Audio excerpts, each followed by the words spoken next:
Sì, è la fotografia che scattiamo ogni anno, ormai sono una ventina d'anni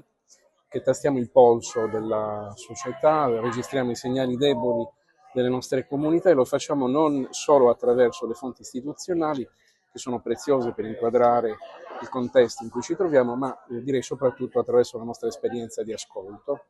che permette di registrare quotidianamente i disagi di tante persone, di famiglie, italiani e stranieri, giovani e adulti,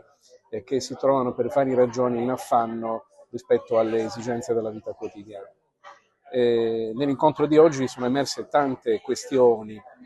che risultano anche più grandi di noi, però credo che sia importante anche sottolineare la volontà di un impegno, di una responsabilità,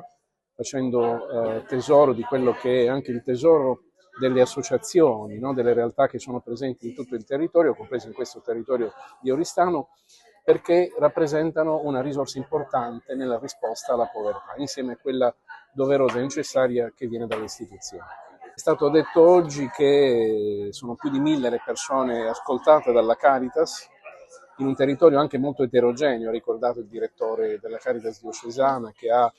differenze territoriali anche significative, no? Si va da Arizzo al Medio Campidano, al Sud Sardegna,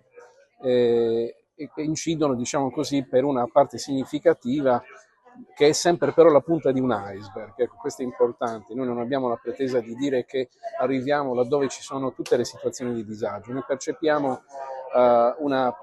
importante presenza e forse il compito per noi è anche quello di andare oltre l'attesa delle persone che chiedono aiuto, ma